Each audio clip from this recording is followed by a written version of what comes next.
Assalamualaikum warahmatullahi wabarakatuh. Di sini kami akan mempresentasikan materi mengenai peran ICT literasi dalam meningkatkan kemandirian dan daya saing masyarakat di era digital. Next. Untuk latar belakang di sini adalah perkembangan teknologi informasi dan komunikasi berkembang sangat pesat dan akses teknologi meningkat.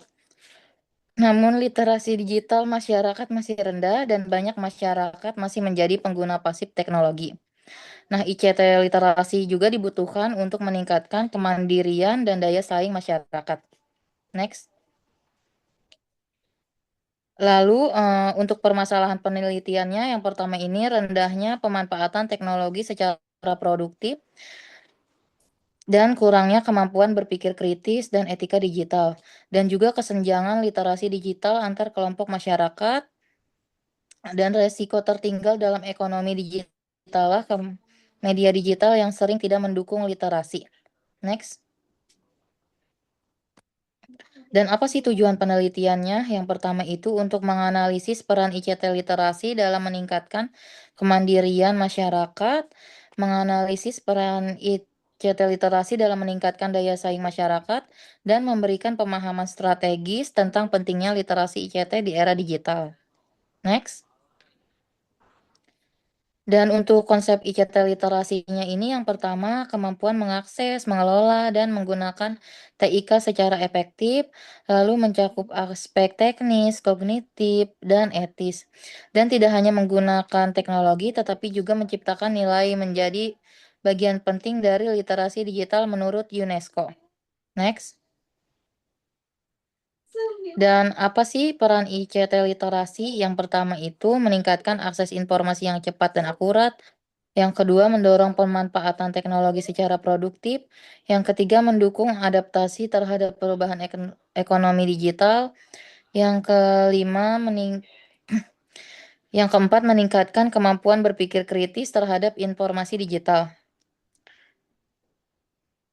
Dan untuk kemandirian masyarakat di era digital ini, yang pertama, kemampuan memanfaatkan teknologi secara mandiri. Yang kedua, membuka peluang usaha berbasis digital. Yang ketiga, mendukung pengembangan keterampilan baru. Yang keempat, meningkatkan kemandirian ekonomi dan pendidikan. Dan untuk materi selanjutnya akan dijelaskan oleh Delia. Oke, di sini ada daya saing masyarakat. Yang pertama itu untuk mendorong inovasi berbasis teknologi, lalu meningkatkan produktivitas dan efisiensi kerja, memperluas jaringan sosial dan ekonomi, dan yang terakhir adalah untuk memperkuat posisi masyarakat di tingkat lokal dan global. Selanjutnya ada tantangan ICT literasi. Yang pertama adalah keterbatasan infrastruktur digital, lalu kesenjangan akses teknologi, rendahnya minat belajar teknologi, dan yang terakhir adalah kurangnya penelitian literasi digital yang merata. Untuk metode penelitiannya sendiri, kami menggunakan pendekatan kualitatif deskriptif, lalu studi literatur dari jurnal, laporan, atau dan dokumen kebijakan. Dan yang terakhir adalah analisis konseptual hubungan ICT literasi dengan kemandirian dan daya saing.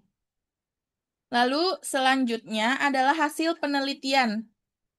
Yang pertama, eh, adalah ICT literasi meningkatkan kemandirian masyarakat. Lalu masyarakat lebih produktif dalam ekonomi dan pendidikan. Yang ketiga adalah meningkatkan partisipasi sosial berbasis digital, dan yang terakhir adalah memperkuat kemampuan memilah dan mengevaluasi suatu informasi. Untuk pembahasannya, literasi ICT sebagai modal dasar transformasi digital, berperan dalam penguatan ekonomi dan sosial, mendorong inovasi berkelanjutan, dan perlu pendekatan integrasi dan kolaboratif. Kesimpulan yang bisa dapat disampaikan yaitu, yang pertama, ICT literasi berperan strategis dalam meningkatkan kemandirian dan daya saing. Dampaknya mencakup aspek individu dan masyarakat. Dan juga perlu penguatan literasi ICT secara sistematis dan berkelanjutan. Untuk rekomendasinya, yang pertama adalah penguatan pelatihan ICT literasi berbasis kebutuhan masyarakat, lalu peningkatan infrastruktur digital, kolaborasi pemerintah, pendidikan, dan sektor swasta. Dan yang terakhir adalah pemerataan literasi digital di seluruh wilayah Indonesia. Sekian presentasi dari kelompok kami, kurang lebihnya mohon dimaafkan. Terima kasih.